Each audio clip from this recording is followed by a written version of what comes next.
আজ আসতে পারবো না কমল, মনটা ভালো নেই। মোবাইলের মেসেজটা দেখা মাত্রই কমলের মেজাজের পারদ আকাশচুম্বী হলো। মেয়েটা শুরু করেছে কি? গত কয়েকদিন ধরে রীতিমতো নাটক লাগিয়ে রেখেছে। আজ আসবো না কাল আসবো করে করে 2 সপ্তাহ পার করে ফেলেছে। ধৈর্যের শেষ সীমানা আজ অতিক্রম করে ফেলল।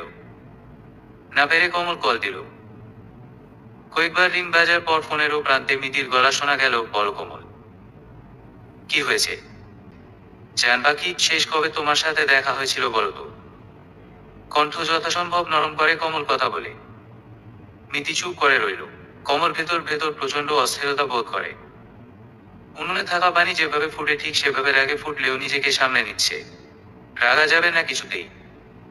তুমি কি আমার জান কবজ করতে চাও জান পাখি? আমি আর পারছি না তোমাকে ছাড়া থাকতে। এ চাইতে আজ এসে আমাকে মেরে ফেলো। এভাবে মৃতের মতো বেঁচে থাকার চাইতে মরে যাওয়া ভালো। মিতি যেন খানিকটা নরম হলো কমলের অন্যায় শুনে। দীর্ঘশ্বাস ফেলে মিষ্টি কণ্ঠে বলল, কিন্তু আমার যে ইদানিং কিছুই ভালো লাগে না কমল। মাকে মনে পড়ে খুব। তাছাড়া এখন প্রতিদিন বের হব কোন অজুহাতে? সৌগত কয়েকদিন ধরে বাসায় আছে। রাহির সামনে পরীক্ষা, ওর দিকে খেয়াল রাখতে হয়। মেজাজের পারদ আবারও বিপদ সীমা অতিক্রম করছে। মিতির কথা শুনে মেজাজ নিয়ন্ত্রণে রাখা দায় হয়েছে। ইচ্ছে করছে মিতির চুলের মুঠি ধরে কিছুক্ষণ রগড়ে দিতে। অনেক কষ্টে দাঁতে দাঁত চেপে নিজেকে সামলায় কমল। কণ্ঠ মোলায়েম করে বলল, সবার কথা ভাবছো অথচ আমার কথা একবারও ভাবলে না। আমি কিভাবে একা আছি তোমাকে ছাড়া? নিজের পরিবার ছেড়ে এই ঢাকায় পড়ে আছি কেবল তোমার কথা ভেবে। আর সেই তুমি কিনা একবারের জন্য আমাকে নিয়ে ভাবছো না। গত 2 সপ্তাহে একটা দিন একটা বারের জন্য ফোন দিয়ে আমার খবর নাওনি। যে তোমার প্রতিদিন আমাকে না দেখলে চলতো না, আমার আদর না হলে চলতো না, সেই তুমি আজ 10-12 দিন হয় আমার সাথে দেখা করা দূর, আমার সাথে ঠিকঠাক কথা বলছো না। আমার কেমন লাগছে একবারও ভেবেছো মিতি? আমি খুব সরি কমল। সত্যি আমি এখন আগের পরিস্থিতিতে নেই। তোমাকে ঠিক বোঝাতে পারবো না ইদানিং কেমন লাগে আমার। কেন যেন মনে হয় মা সব সময় আমার আশেপাশে থাকে, করুণ চোখে আমায় দেখে। মিতির কণ্ঠ অসহায় শোনালো। কমল এবার বিরক্তি চেপে রাখতে পারে না, কোন অজুহাত আজ শুনতে চাই না মিতি। তুমি আজ আমার এখানে আসছো। যদি না আসো তাহলে আমি তোমার বাসায় আসবো আজকে। কোন কিছু বলে আমাকে আটকাতে পারবে না। 12:30টার মধ্যে তোমাকে চোখের সামনে দেখতে চাই। না হলে আমি তোমার চোখের সামনে থাকবো। মিতিকে আর কথা বলার সুযোগ না দিয়ে ফোন কেটে দিল কমল। ঠিক 12টা বাজতে 10 মিনিট আগেই বাসার কলিং বেল বেজে উঠল। দরজা খুলতেই কমলের মুখে হাসি ছড়িয়ে গেল। মিতি চুপচাপ ঘরে ঢুকতেই কমল ওকে আষ্টে পৃষ্ঠে জড়িয়ে ধরলো। আমি জানতাম তুমি আসবে। এত ভালোবাসো আমাকে, না এসে থাকতেই পারবে না। জান পাখি, খুব মিস করছিলাম তোমাকে। যেভাবে হুমকি দিলে না এসে পারি। শওকত নিহিতকে নিয়ে কোথায় যেন গেল, আমিও বের হলাম। তাড়াতাড়ি ফিরতে হবে। মিতি গভীর শ্বাস ফেলে কথাগুলো বলে। সে না হয় ফিরলে, কিন্তু এভাবে বলছো কেন জান পাখি? তোমাকে দেখার জন্য জাম বেরিয়ে যাচ্ছিল। এই বদ অভ্যাসও তোমার তৈরি ম্যাডাম। প্রতিদিন আমার সাথে টাইম স্পেন্ড করতে করতে আমার অভ্যাস খারাপ করে দিয়েছো। এখন তোমায় না দেখে থাকতে পারছি, এতে আমায় দোষ কোথায় বলো তো? তুমি মানুষটাই এমন সুন্দরী, একদম একটা জাদুর বাক্স। বলতে বলতে কমল কয়েকটা চুমু এঁকে দিল মিতির ঘাড়ে গলায়। মিতির মাথাটা বুকে চেপে ধরল। চুলের গন্ধ নিল প্রাণ ভরে। মিতির উপর জমে থাকা রাগ অভিমান সব নিমিষেই গায়েব হয়ে গেল। মনটা ভালোবাসায় আর্দ্র হয়ে উঠল। মন চাইছে মিতিকে সামনে বসিয়ে কিছু সময় ওকে মন ভরে দেখতে। গত 10-12 দিনের না দেখা পুষিয়ে নিতে। মেয়েটা একদম পুতুলের মতো সুন্দরী। ফর্সা গায়ের রং আর টান টান শরীরের মিতিকে যে কেউ পেতে চাইবে। দেখে বোঝার উপায় নেই এই মিতির 2টো বাচ্চা, যাদের একজন এবার এসএসসি দেবে। কমল আরো একটু ঘন হয়ে এলো মিতির দিকে। ওকে আরো গভীর ভাবে জড়িয়ে নিল নিজের সাথে। মিতিও কিছু না বলে চুপচাপ ওর বুকে পড়ে রইল। কিছুক্ষণ পর কমলের বুকের কাছটা ভেজা ভেজা ঠেকল। কমল ঝড় করে মিতিকে সামনে এনে দাঁড় করালো। দেখলো মিতির চোখে জল। 2 হাতের আজলায় মিতির মুখখানা তুলে নিয়ে অশ্রু দিয়ে ওর চোখের জল শুষিয়ে নিতে নিতে আকুল গলায় বলল, কেন কাঁদছো জান পাখি? কি হয়েছে তোমার? কেউ কষ্ট দিয়েছে? মিতি মাথা নাড়ে। তাহলে? এমনি। ভাঙা গলায় উত্তর দিল মিতি। আন্টির জন্য কষ্ট হচ্ছে। মিতি মাথা দোলাতেই কমল ওকে কোলে তুলে নিল। আজ তোমার সব কষ্ট দূর করে দেব জান পাখি। আদরে আদরে ভুলিয়ে দেব সব। তোমার কমল তোমার সব কষ্ট শুষে নেবে। কমলের গলা ধরে নিজেকে ব্যালেন্স করে মিতি। এই মুহূর্তে কমলের সাথে ইন্টিমেট হওয়ার মোটেও ইচ্ছে নেই ওর। কিন্তু কমলের আদুরে মুখটাকে দেখে মানা করতে মন চাইছে না। ছেলেটা ওকে খুব করে চাইছে আজ, এটা বুঝতে কোন সমস্যা হচ্ছে না তার। এখন যদি মানা করে তাহলে ছেলেটার মন ভেঙে যাবে। আর এমনটা কিছুতেই করতে পারবে না মিতি। কারণ মিতিও যে কমলকে ভীষণ ভালোবাসে। কমলের দুরন্ত আদরেও মন চাঙা হয় না মিতি। উল্টো অপরাধ দানা বাঁধছে। ক্লান্তি জেগে বসেছে মনে। অবসাদে ভগ্ন হৃদয় নিয়ে কমলের পাশে চোখ বুজে শুয়ে থাকে মিতি। নিরাভরণ দেহে চাদরটা টেনে নিল ভালো মতো। কমল চোখ বুজে শুয়ে আছে। মিতি জানে কমল এখন খানিকটা সময় ঘুমাবে। প্রতিবার ইন্টিমেট হওয়ার পর কমল ঘুমিয়ে পড়ে। নিজেকে কমলের কাছ থেকে খানিকটা সরিয়ে আনতে যায়। তাকে চমকে দিয়ে কমল বাস ফিরে জাপটে ধরে কানের কাছে ফিসফিস করল। আমি আর এভাবে একা থাকতে পারছি না মিতি। আন্টিকে নিয়ে বাড়ি গিয়ে তো আমাকে ভুলেই গেলে। না ফোন না খোঁজ। একটাবার তোমার কণ্ঠ শোনার জন্য কেমন ছটফট করেছি জানো তুমি। মিতি নিজেকে সামলে নিল। দীর্ঘশ্বাস ফেলে খুব ধীর স্বরে বলল, শুধু তোমার কথা ভেবেই মায়ের দাফন কাজ শেষ করে গ্রামে থাকিনি। 4 দিন পরেই তোমার সাথে দেখা করেছি। তবুও এমন কথা বলছো। কিন্তু তারপর তো গত 12 দিন ধরে ডুব দিয়ে আছো। নিজে ফোন দেওয়া দূর, আমার ফোনে ধরো না। একটাবার খোঁজ নাও না আমি কি খেয়েছি, কেমন আছি। তোমাকে তো বলেছি শওকত বাসায় থাকছে কতদিন ধরে। রাহিরও এক্সাম আছে, আমি না থাকলেও ঠিকঠাক পড়বে না। কমল ঠোঁট উল্টায়। উঠে বসে চাদরে আগলে নিল কোমরের নিচের অংশ। বেড সাইড টেবিলের উপর থেকে সিগারেট নিয়ে ধরিয়ে কয়েকবার টানল। ধর কুণ্ডলি ছেড়ে তাকিয়ে দেখতে দেখতে বলল, কেন যেন মনে হচ্ছে এসব তোমার সুতোবাজি। কারণ শওকতকে তুমি কখনোই কেয়ার করো না। তাছাড়া তোমার আমার ব্যাপার শওকতের কাছে গোপন নয়। রাহি যথেষ্ট বড় হয়েছে, নিজের পড়ালেখা ও নিজেই করতে পারে। এতদিন যখন সারাদিন আমার সাথে থেকেছো ও তো একাই পড়েছে, তাই না? তাহলে এসব কথা বলে আমাকে এভয়েড করছো কেন? আসল কারণটা কি বলো তো? আমাকে আর ভালো লাগছে না, নাকি আমার প্রয়োজন ফুরিয়ে গেছে তোমার জীবনে? মিতির কেমন যেন অস্থির লাগছে। এই মুহূর্তে এসব নিয়ে ঝগড়ার মুডে নেই সে। কমলটা কেন যে তাকে বুঝতে পারছে না। মিতি অসহায় চোখে কমলের দিকে চাইল। তুমি আমাকে ভুল বুঝছো কমল। মা মারা গেছে কেবল 17-18 দিন। এতদিন কিছু বুঝিনি, কিন্তু যতদিন যাচ্ছে কেন যেন মাকে বেশি করে মনে পড়ছে। ছোটবেলা, বড়বেলার কথা, মায়ের সাথে নানা রকম স্মৃতি। আমি ঠিক বোঝাতে পারবো না তোমাকে। অন্য কিছু ভেবে আমাকে কষ্ট দিয়ে না কমল। কমল চট করে বিছানা থেকে নেমে গেল। মেঝেতে পড়ে থাকা প্যান্ট তুলে পরে নিয়ে মিতির সামনে বসল। তোমার মুখে আন্টির কথা শুনে হাসবো না কাঁদবো বুঝতে পারছি না মিতি। আজ 7 বছর ধরে চিনি তোমাকে।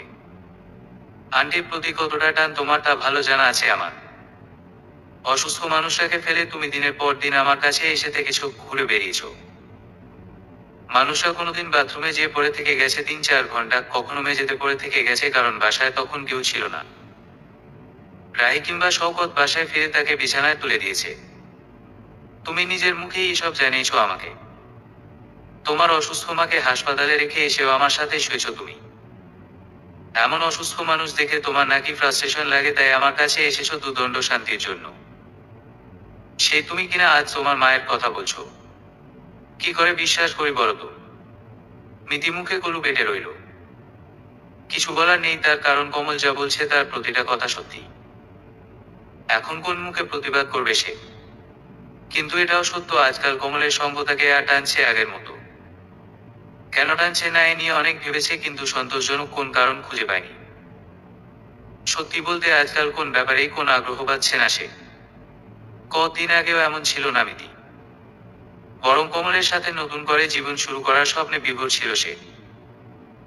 নিজের গহনার টাকা পয়সা সবকিছু গুছিয়ে নিজেকে কমলের জন্য প্রস্তুত করছিল।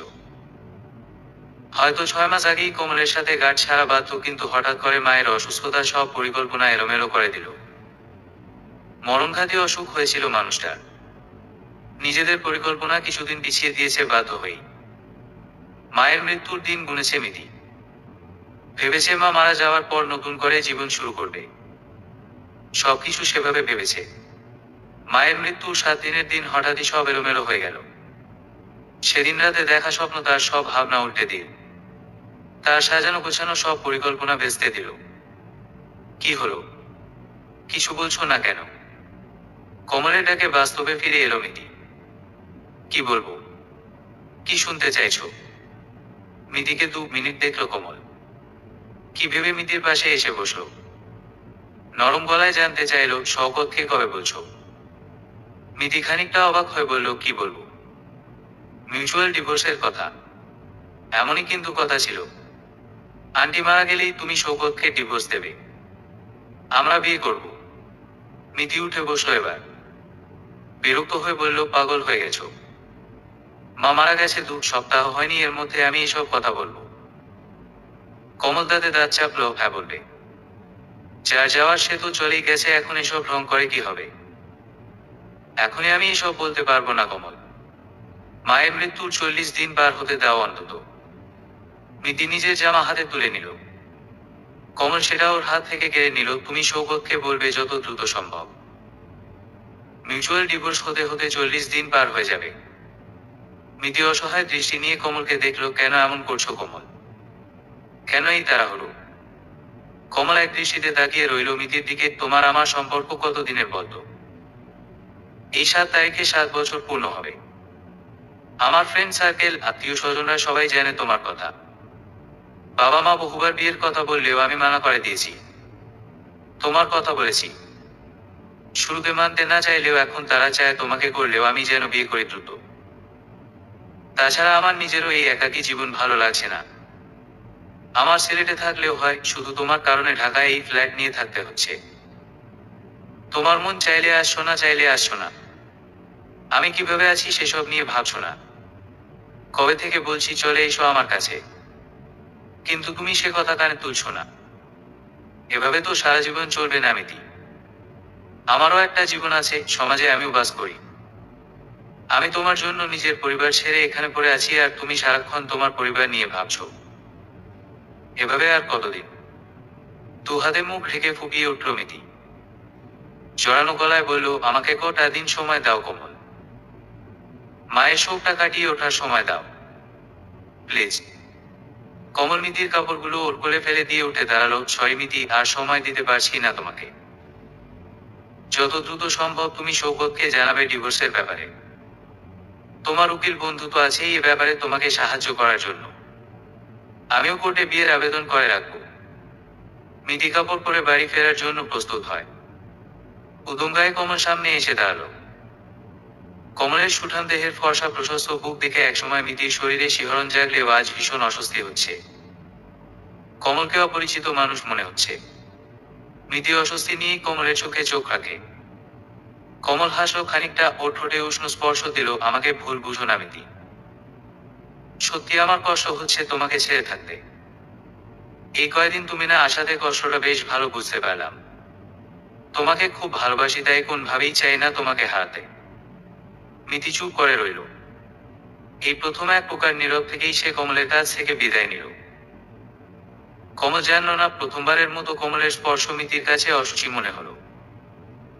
মিতির গলার নিচের গাঢ় দাগটা চোখে পড়তেই শওকতের ভ্রু কুঞ্চিত হলো।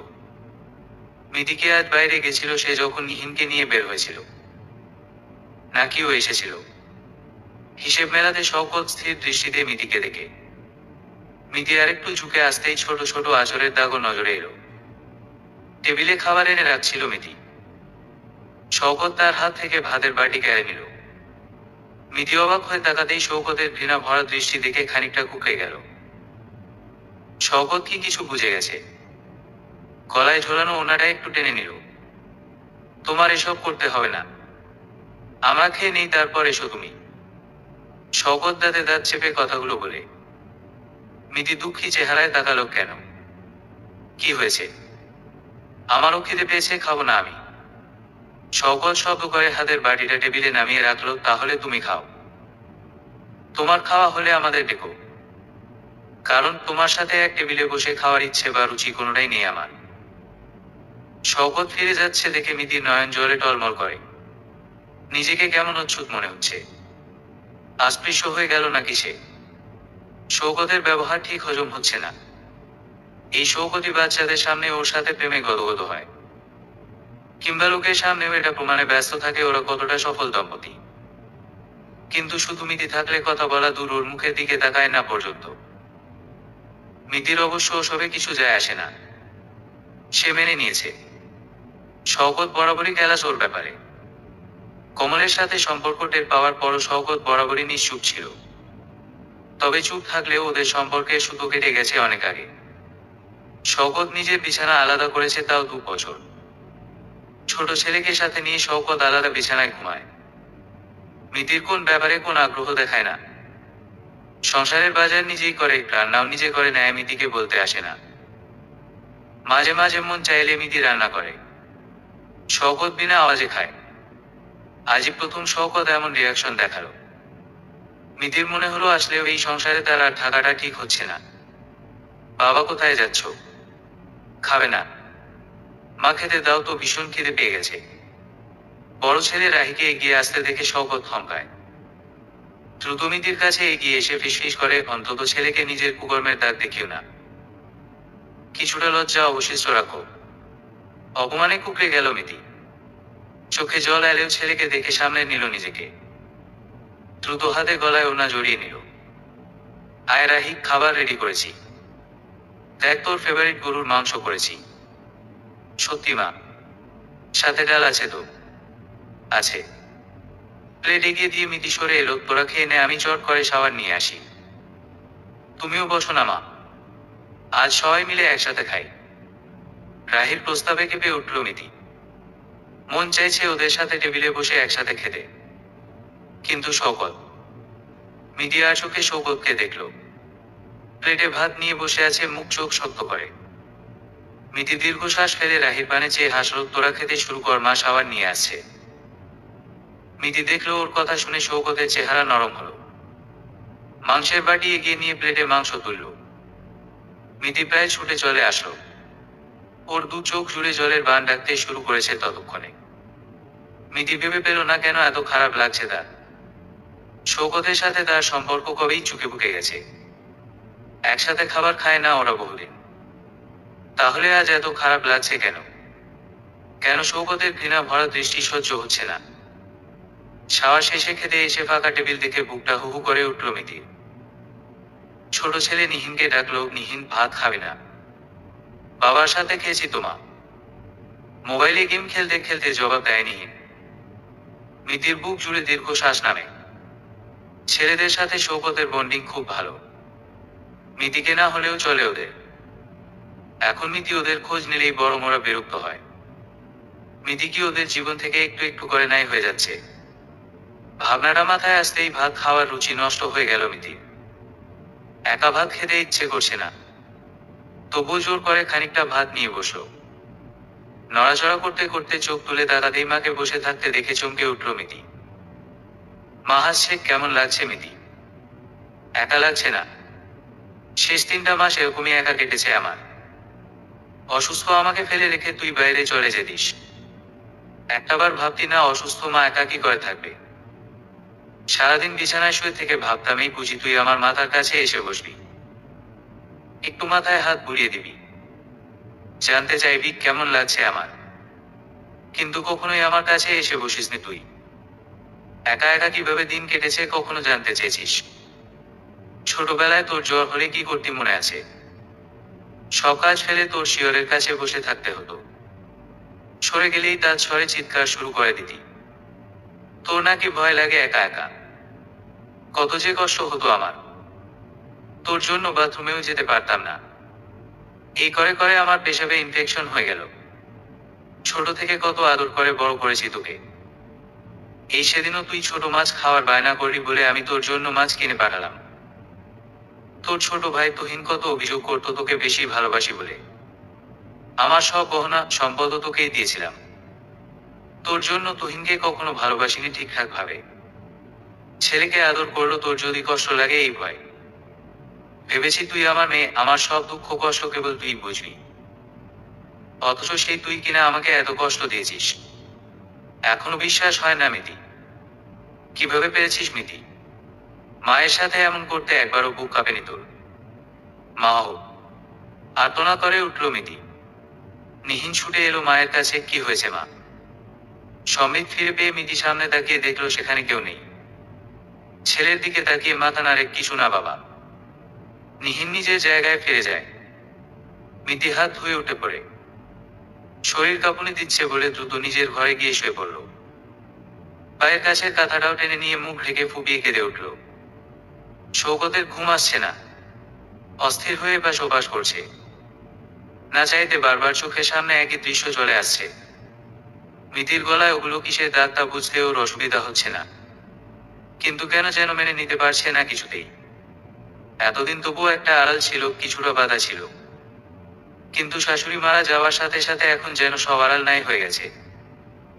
মা মারা গেছে বলে কি মিতি আরো বেশি বেপরোয়া?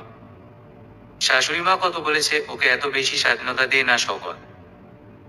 তোমার জন্য আমিও কিছু বলতে পারি না। আজ যদি ওকে না সামলাও একদিন আফসোস করবে।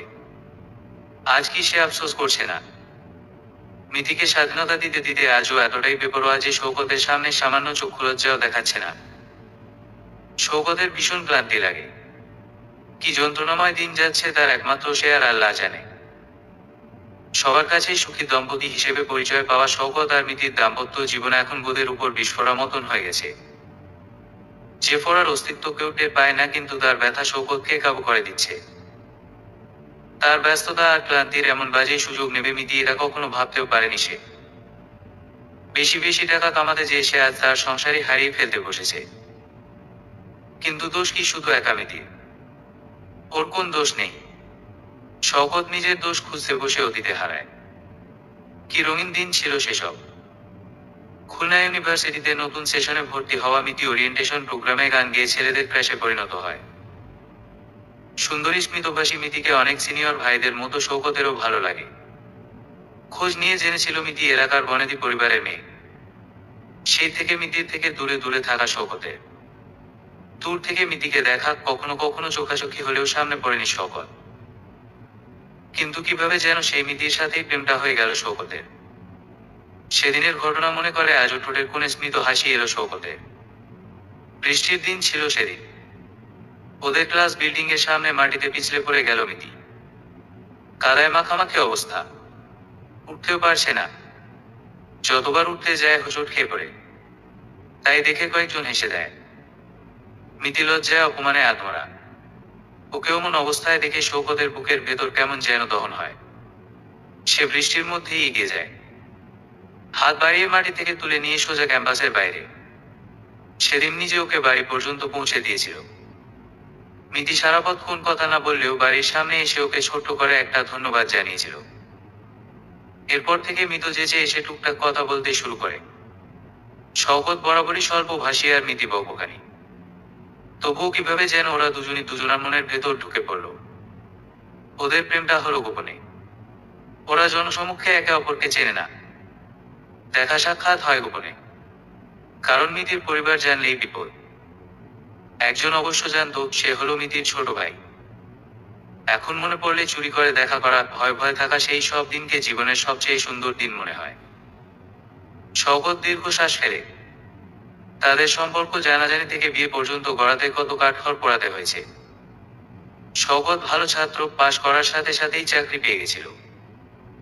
তারপর মিতির বাসায় প্রস্তাব পাঠানোর পর ওর বাবা মা যখন জানলো ওদের দুধ জানার সম্পর্ক, তখনই বিয়ের জন্য মানা করে দিল। মিতির বহু কান্নাকাটি আর মরে যাওয়ার হুমকিতে ওর বাবা মা শওকতের সাথে দেখা করতে রাজি হয়। তাদের কথা হলো, মিতি বনেদি পরিবারের মেয়ে। হাত খুলে চলার অভ্যাস। শওকতের পক্ষে সম্ভব হবে না মিতিকে সুখে রাখা। শওকত যদি মিতির সুখ শান্তির নিশ্চয়তা দিতে পারে তবেই এই বিয়ে সম্ভব। স্বল্পভাষী শওকত তখন আকণ্ঠ প্রেমে ডুবে আছে। ও মিতির বাবা মাকে কথা দিয়েছিল মিতিকে কখনো কষ্ট পেতে দেবে না। ওর কোন আবদার অপূর্ণ রাখবে না। মিতিকে সারা জীবন বাবার রাজকন্যার মতোই ট্রিট করবে। শওকত ওর কথা রেখেছিল, চেষ্টা করেছিল মিতির সব আবদার পূরণ করতে। সেজন্য বিয়ের পরপরই সে চাকরির পাশাপাশি এমবিএ ক্লাসে ভর্তি হলো। সারাদিন অফিস করে আবার রাত পর্যন্ত ক্লাস করা, ছুটির দিনে না ঘুমিয়ে ক্লাসের উদ্দেশ্যে ছোটা, বিকেলে ফিরে মিতিকে নিয়ে বাইরে ঘুরতে যাওয়া। 3 দিন রোবট মানবে পরিণত হচ্ছিল শওকত। এত ক্লান্ত থাকতো যে মুখ থেকে কথাই বেরোতো না। এই কষ্টের ফল স্বরূপ বছর খানেক পরেই শওকত ভালো একটা চাকরি পেয়ে গেল। বেতন অনেক বেশি, সেই সাথে ব্যস্ততাও বেশি।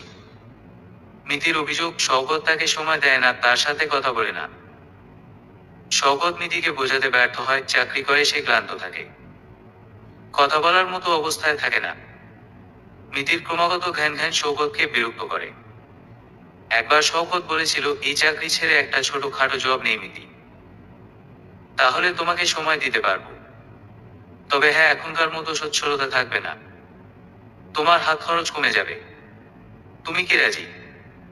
মিতি চুপ করেছিল, আর শওকত তার জবাব পেয়ে গেছিল। কাজেই ওর কথা আরো কমে গেল। মিতিও এরপর আর শওকতের সাথে সময় দেওয়া নিয়ে ঝগড়া করে না, বরং নিজে একা একাই বাইরে ঘুরে সময় কাটায়, বন্ধুদের সাথে আড্ডা দেয়।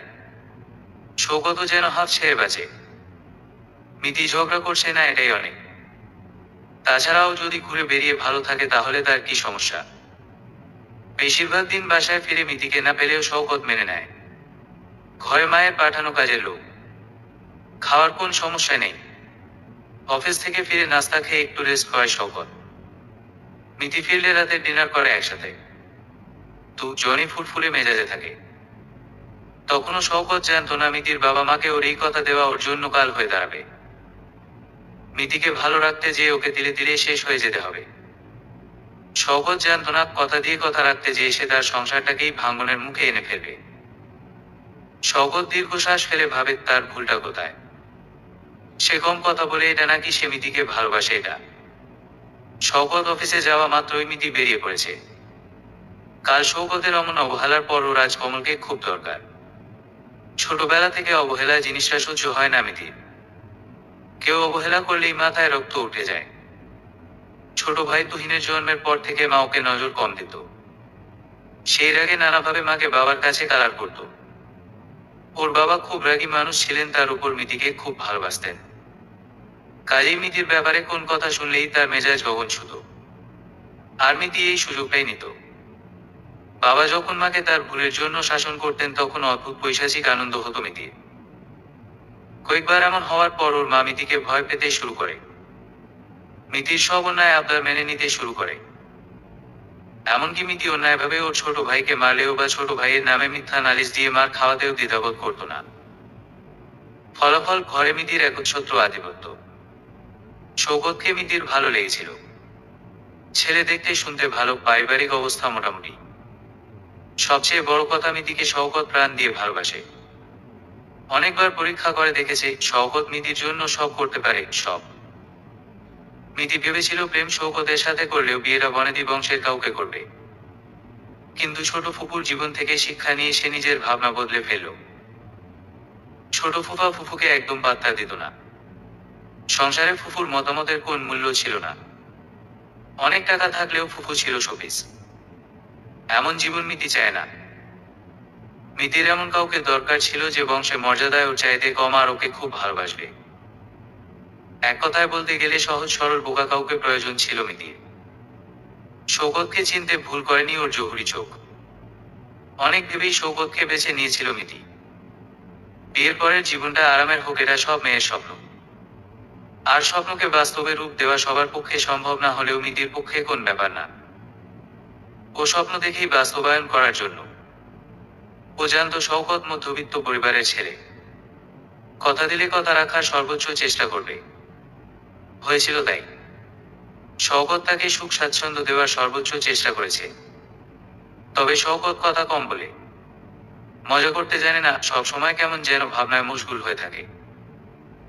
প্রেম করার সময় 2-1 ঘন্টা সময় কাটিয়ে এটাকে খুব একটা সমস্যা মনে হয়নি মিতির। কিন্তু বিয়ের পর এই কথা না বলাটাই মিতির কাছে অসহ্য লাগতে লাগলো। সারাদিন একা থাকা মিতি সন্ধ্যা নামলেই শওকতের অপেক্ষায় প্রহর গুনে। রাত 10টায় বাড়ি ফেরা শওকত শাওয়ার নিয়ে খেয়ে দিয়ে ঘুমিয়ে যায়। কত গল্প জমে থাকে মিতির, কোন গল্পই করা হয় না। মন খারাপ হয়, কান্না পায় তার। একদিন দুদিন সহ্য করতে করতে একদিন শওকতের সাথে প্রচন্ড ঝগড়া হলো। মিতির অভিযোগ ছিল, তুলে আমাকে সময় দাও না, সারাদিন একা একা থেকে বোর হয়ে যাই, তুমি সকালে যেয়ে রাতে ফেরো, আমি একা একা কিভাবে থাকি কখনো জানতে চেয়েছো? শওকত প্রথমে একটু হতভম্ব, তারপর বিরক্ত হয়ে জবাব দিল, তুমি কখনো জানতে চেয়েছো সারাদিন আমি কি করি? এই যে প্রতিদিন সাত সকালে বেরিয়ে যাই আর রাতে বাসায় ফিরি, ক্লান্তিতে শরীর ভেঙে আসে, কখনো মাথায় হাত বুলিয়ে দিয়েছে।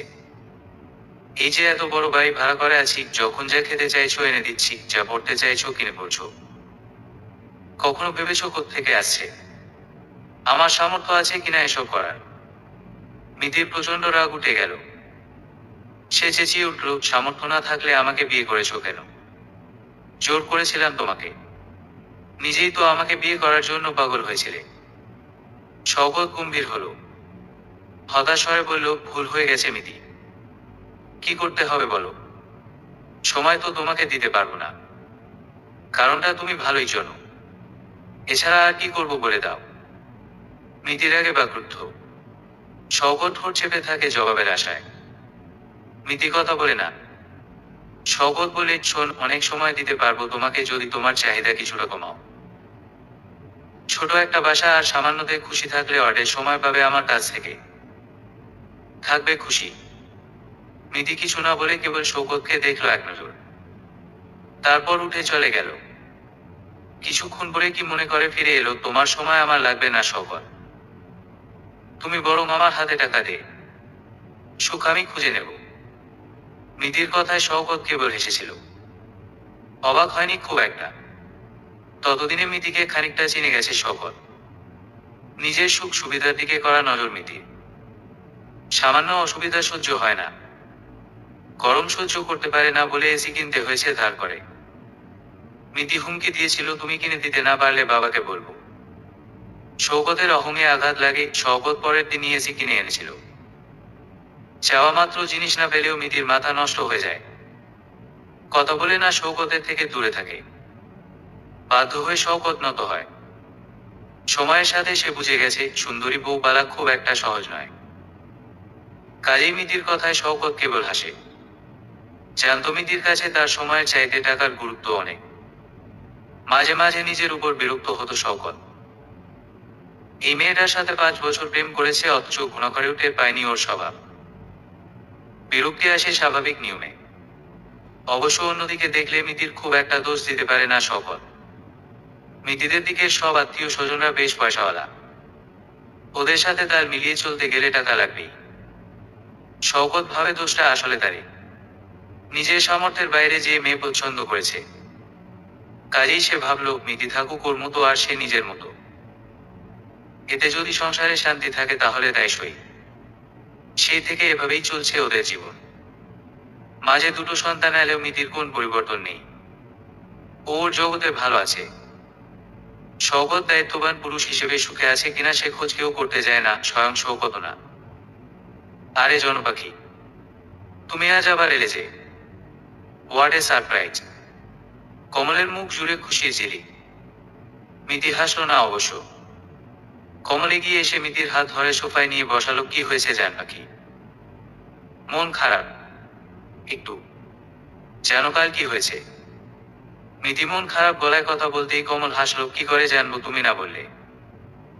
শওকত আমার সাথে মিসবিহেভ করেছে, ও বাড়িতে আর থাকা উচিত হচ্ছে আমার। আনমনা হয় মিতি। কমলের ঠোঁটে হাসি ফুটে উঠল, আরে এ কথা আমি সেই কবে থেকে বলছি তোমাকে, তুমি আমার কথা শুনছো কই? কিন্তু বাচ্চাদের জন্য মন খারাপ হয়, আমি চলে এলে ওদের কি হবে বলো তো? কমল একটু সরে বসে মিতির হাত দুটো মুঠোয় পুরে নেয়, এখন কি ওরা তোমাকে খুঁজে সারাবে? ওরা বড় হচ্ছে জানপাখি, আর কদিন পরে ওরা নিজেদের জগতে ব্যস্ত থাকবে, তখন তুমি বরং একা হয়ে যাবে। তাছাড়া শওকতের সাথে বাচ্চাদের বন্ডিং বেশ ভালো, ওরা তোমার চাইতে ওকেই বেশি খোঁজে। তুমি না থাকলে ওদের খুব একটা সমস্যা হবে না, নিজেদের সামনে নেওয়ার মতো বড় হয়ে গেছে ওরা।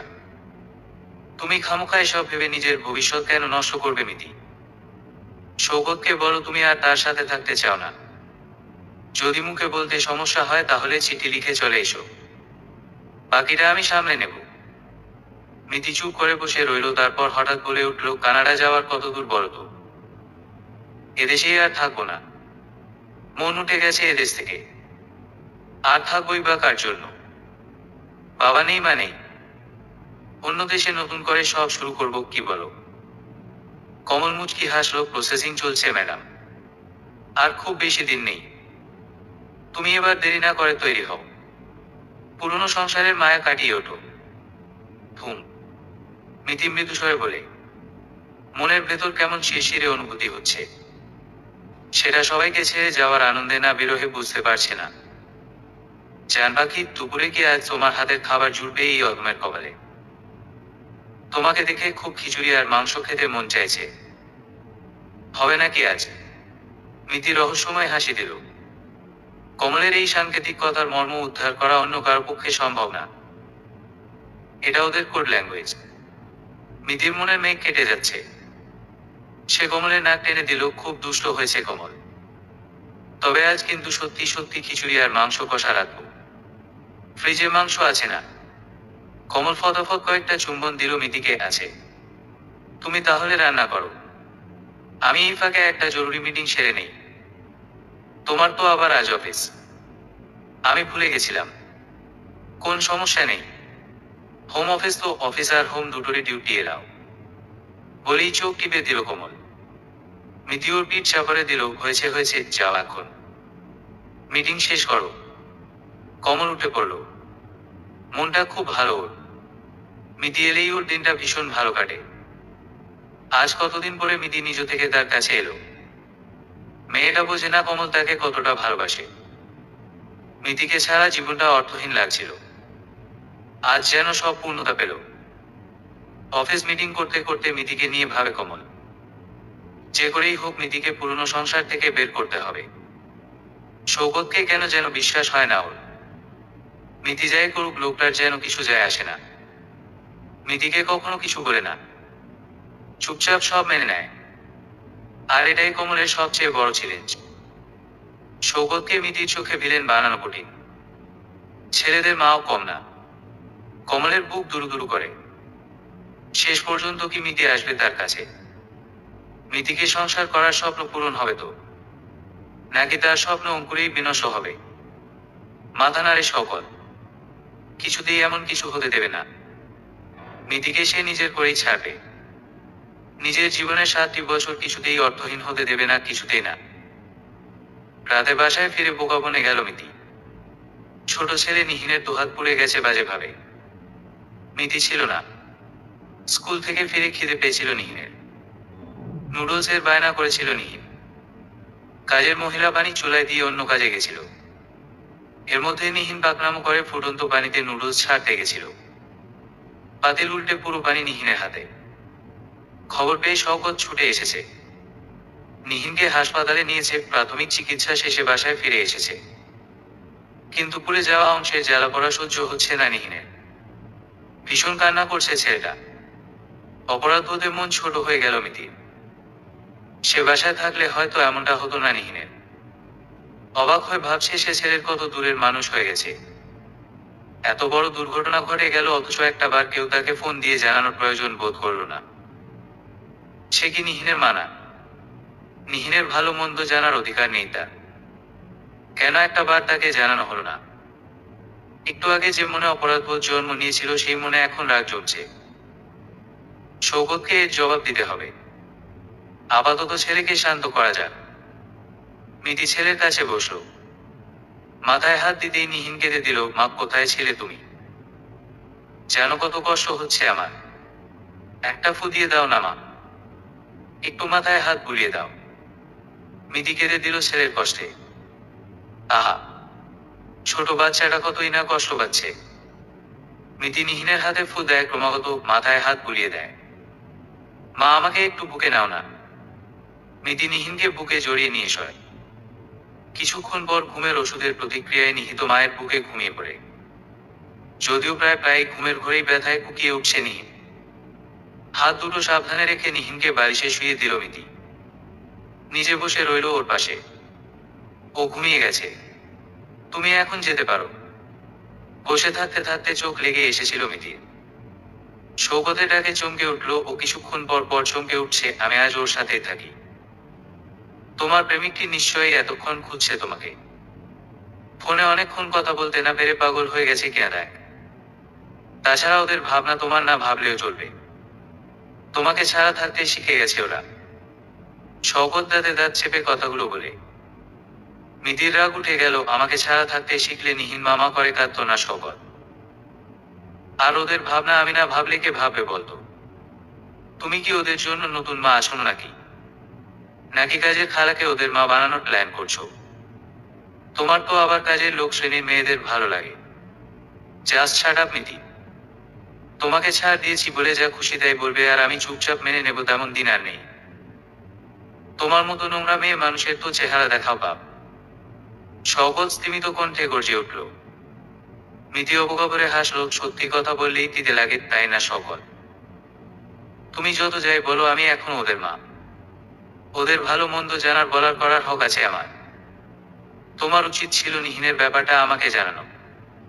তোমাকে জানাবো। ওদের নিয়ে তোমার ভাবনা আছে কোন?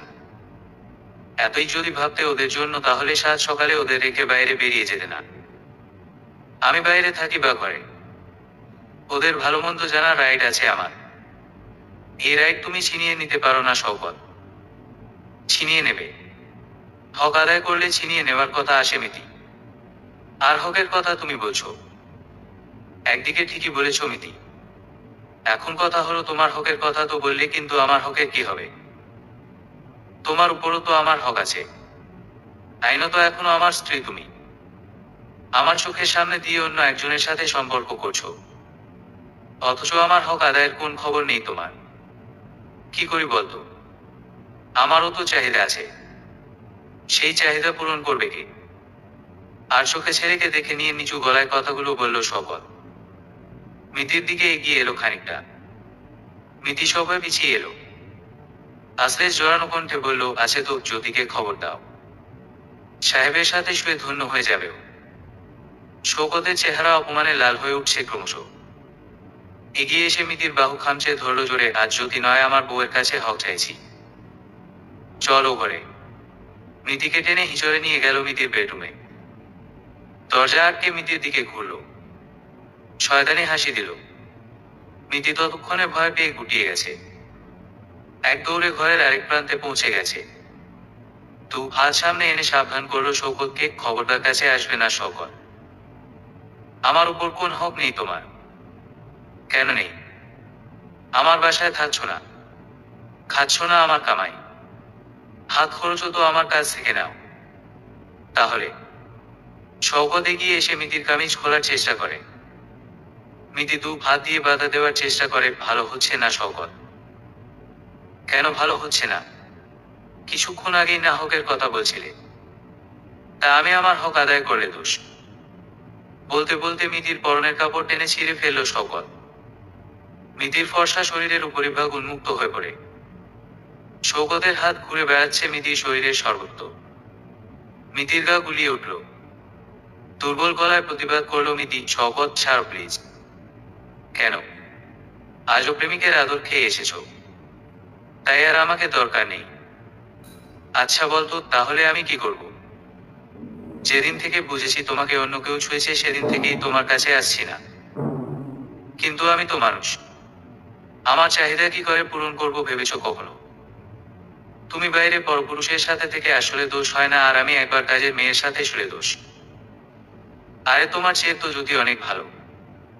ও অন্তত বিনা আওয়াজে আমাদের কাজ করে দেয়। এই সংসারটা আগলে রেখেছিল 5 বছর। ও আর মা হিসেবে তোমার যা করা উচিত ছিল সেসব তো ওই করেছে। আর তুমি আদুরে কন্যা হওয়ার দোহাই দিয়ে সারাদিন বাইরে ট্যাং ট্যাং করেছ। একবেলা একটু রান্না করলে 2 দিন গায়ের ব্যথায় শুয়ে থেকেছ। বাচ্চারা কিভাবে বড় হয়েছে জানো তুমি? শুধু জন্ম দিলে মা হওয়া যায়?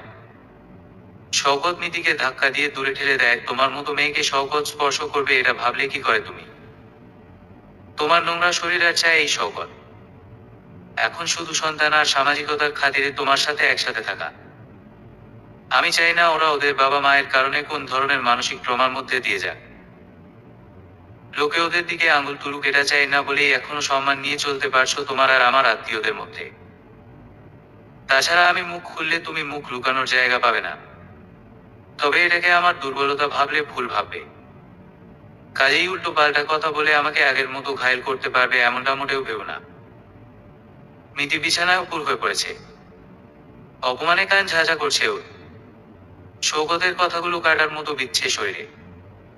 শওকত বলে উঠল, যদিও জানি এসব কোন কথাই তোমার কানে ঢুকছে না। আর কাকে কি বলছি? যে মেয়ে নিজের সুখে লোভে নিজের অসুস্থ মাকে ফেলে রেখে বাইরে রং তামাশা করে বেড়ায় সেই মেয়ের কাছে আর কি আশা করব?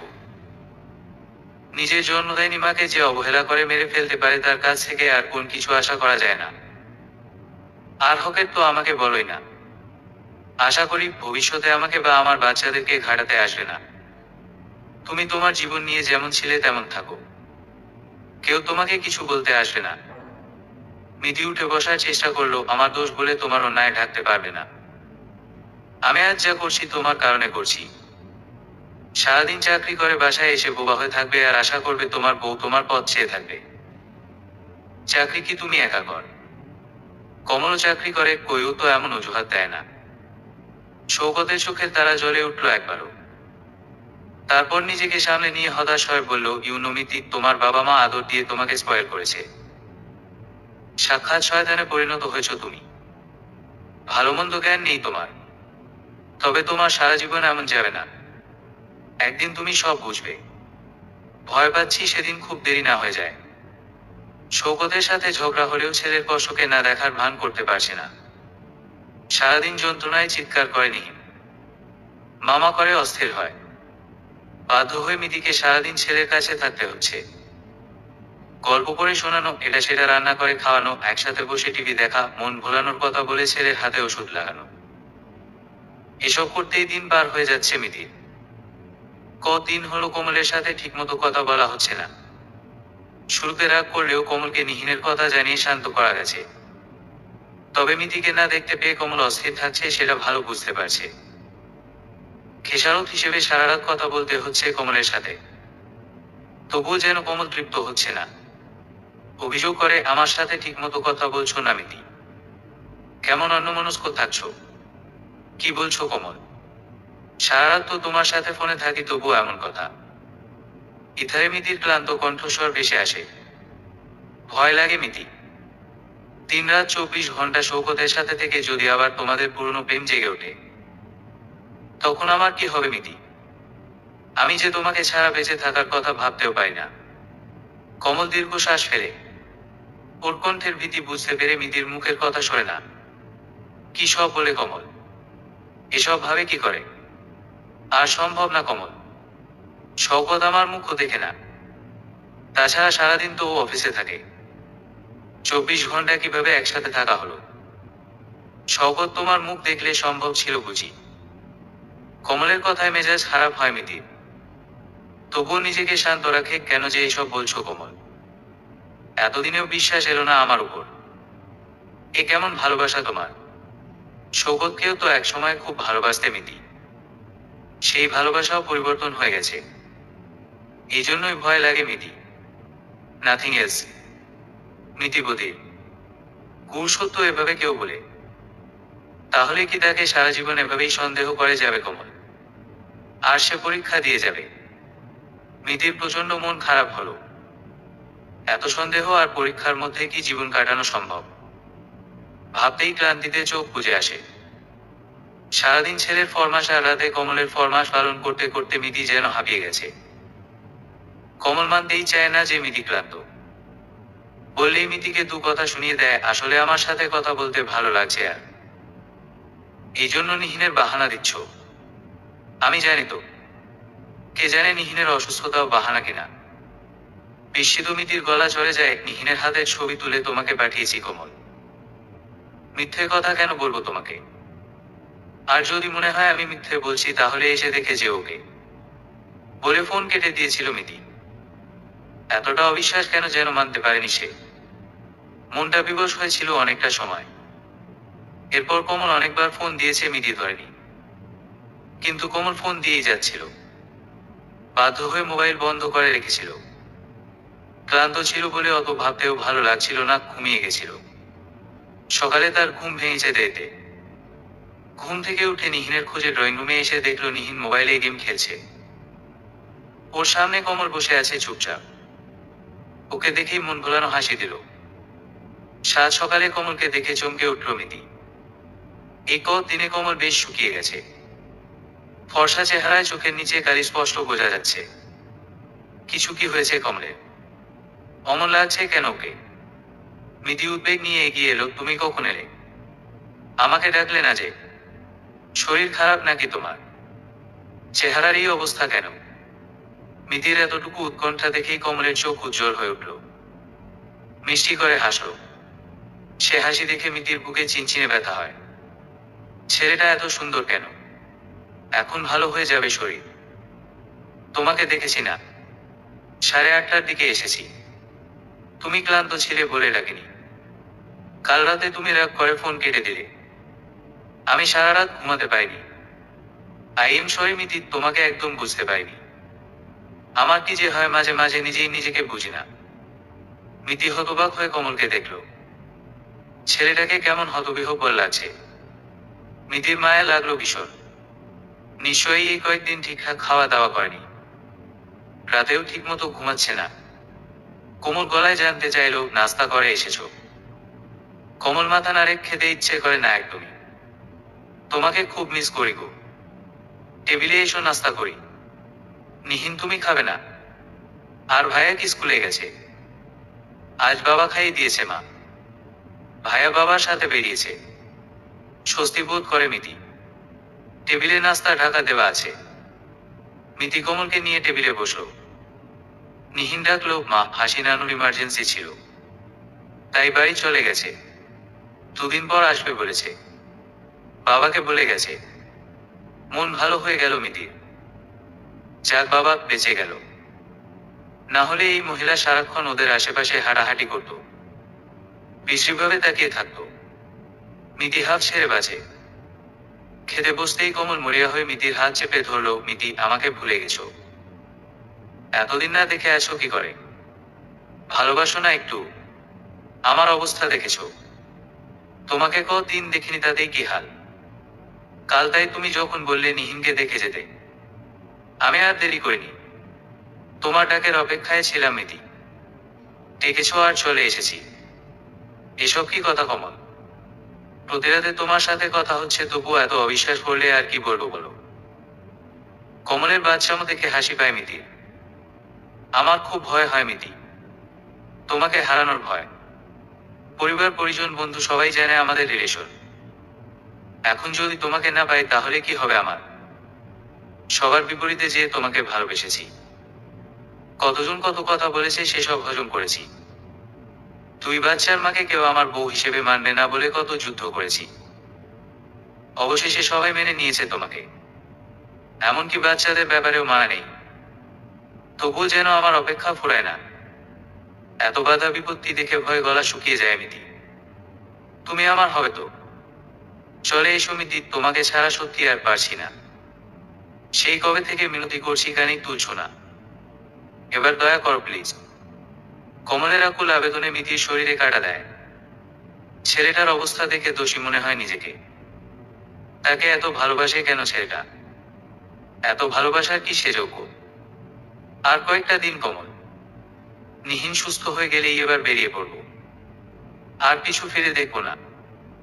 নিজের অজান্তেই কথাগুলো বেরিয়ে আসে মিতির মুখ থেকে। কমলের চোখ দুটো আনন্দে নেচে উঠল। সত্যি মিতি, এবার আবার পিছিয়ে পড়বে না তো? ডিভোর্সের কথা বলেছ শোকতকে। প্রতিবার আশা দাও, তারপর হৃদয় ভাঙো। এবারও কি তেমন কিছু করবে? কমলের হাতে চাপ দিল মিতি। এবার তা করবো না কমল। সত্যি সত্যি চলে যাব তোমার কাছে। তাছাড়া এখন তোমার নেই, কাজে পিছুটানো নেই। এবার সত্যিই যাব, দেখো। খুব অপেক্ষায় থাকবো মিতি। কমল আশ্বস্ত হয়ে খাবারে মন দেয়। মিতি কেন যেন খেতে পারে না। কথা তো দিয়ে ফেললো কমলকে, কিন্তু ও পারবে কি এই সংসার থেকে বেরোতে? শৌকতকেই তো এখনো ডিভোর্সের কথা বলতে পারো না। তাহলে? অদূরে সোফায় শুয়ে থাকা নিহিনকে দেখল। ছেলেটা 2 হাত 2 দিকে ছড়িয়ে ঘুমিয়ে গেছে। ঘা অনেকটাই শুকিয়ে গেছে, আর কদিন পরে হয়তো পুরনো চামড়া উঠতে শুরু করবে। তারপর নিহিনকে ফেলে কি যেতে পারবেও? এই কয়েকদিনে ছেলেটার প্রতি নতুন করে মায়া জন্মে গেছে যেন। খুব গা ঘেঁষে থাকছে ছেলেটা। দিনের মধ্যে কয়েকবার করে বলছে, মা তোমাকে খুব ভালোবাসি। এটা ওটা গল্প করছে। নিহিন বলেছে রাতে শওকত ওদের পুরনো গল্প বলেছে রেখে। জানো মা, বাবা সেদিন বলল একবার নাকি বাবা লুকিয়ে দেখা করতে গেছিল তোমার সাথে, আর নানু নাকি তারা করেছিল। দৌড়াতে যেয়ে পড়ে গিয়ে বাবা নাকি হাঁটু ছিলে গেছিল। বাবাটা কি মজার মানুষ, তাই না? বলতে বলতে নিহিন হাসে। মিতির কেবল অবাক হওয়ার পালা। শওকত এসব গল্প করে ছেলের সাথে? কই, তার সাথে তো করেনি। ও তো জানে শওকত কথা বলতে পারে না। মিতির বুকের মধ্যে ভালো আর মন্দ মিশ্র অনুভূতির দহন চলে একই সাথে। ছেলেকে দেখতে দেখতে মিতির চোখ গড়িয়ে নোনা জল আছড়ে পড়ে। কিন্তু জল গড়ানোর কারণটা অজানা থেকে যায়। নিহিনা এখন অনেকটাই সুস্থ। হাতে নতুন চামড়া গজিয়েছে। মিতিও অল্প অল্প করে নিজের জিনিসগুলো গুছিয়ে নিচ্ছে। কমলের কাছে যাওয়ার সময় ঘনিয়ে আসছে। মিতি প্রতিদিন ভাবে আজ শওকতকে বলবে ডিভোর্সের কথা, কিন্তু কোন এক অজানা কারণে বলা হয়ে ওঠে না। মিতি আজ নিজের গহনা নিয়ে বসেছে। প্রচুর গহনা আছে তার। বিয়েতে শওকতরা দিয়েছিল 10 ভরি আর ওর বাবা মা দিয়েছিল 20 ভরি। এরপর বিয়ের 18 বছরেও টুকটাক অনেক কিছুই কেনা হয়েছে। হিসেব করলে দেখা যাবে 30 ভরির ঊর্ধ্বে গহনা আছে মিতির। গহনাগুলো ধরে ধরে দেখছে মিতি। শওকতের দেওয়া গহনা আলাদা করে রাখছে। এগুলো নেবে না মিতি। রাহিয়া নিহিনের জন্য থাক ওদের বাবার দেওয়া গহনা। আরেকজনের সংসার করতে যাবে, সেখানে এইসব গহনা নেবে না। নিজের বাপের বাড়ির দেওয়া গহনাগুলো আলাদা করলো সে। মা তার সব গহনা মিতিকে দিয়ে দিয়েছে। এত সুন্দর এন্টিক ডিজাইনের গহনা মায়ের, চেয়ে সেগুলো দিকে তাকিয়ে থাকতে মন চায়। মিতির মনে পড়লো গহনাগুলো মিতিকে দিতে চায়নি মা। অবশ্য নিজ থেকে দেয়নি, প্রায় জোর করে কেড়ে নিতে হয়েছে মিতির। তোকে নতুন গড়িয়ে দেই মিতি। এসব নিয়ে তুই কি করবি? নতুন তো নেবি মা, তোমারগুলোও নেব। আমি জানি তো আমাকে তুমি কিছু দিতে চাও না, সব তোমার ছেলের জন্য রাখবে।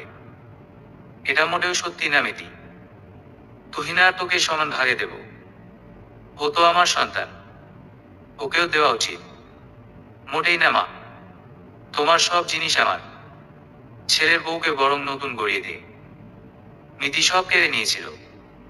মায়ের মন খারাপ হয়েছিল ভীষণ। তুহিনের বিয়ের সময় বাবা অসুস্থ। তার চিকিৎসায় বিস্তর খরচ হচ্ছে। কোন রকমে 1 সেট গহনা গড়াতে পেরেছিল ওর মা। মিতিকে বলেছিল 1 সেট গয়না যেন কমলের বউকে গিফট দেয়। মিতি সে কথা কানে তোলেনি।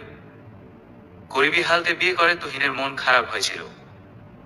তবে মা কষ্টভাবে ভেবে কিছু বলেনি। কিন্তু বোনের সাথে কথা বলা কমিয়ে দিয়েছিল তুহিন। মিতি সব বুঝলেও গা করেনি। ওর কিছু যায় আসে না। নিজের জিনিস নিজের করে পেয়েছে, তা থেকে কি ভাবলো তার কিছু যায় আসে না। মিতি যত্ন করে গহনাগুলো বাক্সবন্দি করে। গহনা গুছিয়ে বসতেই মাকে দেখলো। ওকে দেখে মুচকি হাসলো। মিতির গা কেঁপে উঠল মায়ের হাসি দেখে। কেমন আছিস মিতি? মা তুমি? তোকে দেখতে এলাম। ভেবেছি আমাকে মনে হয় খুব মিস করছিস, কিন্তু না, দেখলাম ভালোই আছিস আমাকে ছাড়া। তা কবে যাচ্ছিস কমলের কাছে? মিতি জবাব দেয় না। ভাবছে মা তো মারা গেছে, এখানে এলো কি করে। চোখ ডলে নিল বারবার। মা মুচকি হাসলো। ভয় পাচ্ছিস নাকি রে মিতি? আরে আমি তোর মা, মাকে কিসের ভয়? তুমি কি করে এলে মা? তোমার তো। মিতি কথা শেষ করতে পারে না। ওর মা বলতে শুরু করে, তোর কপাল দেখে খুব হিংসে হয় মিতি। এত ভালো কপাল নিয়ে জন্মেছিস কি করে বলতো? তোর মতন স্বার্থপর মেয়ে কি করে এইসব ভালো ছেলের খোঁজ পায়? প্রথমে শওকত, এরপর রূপক, তারপর কমল।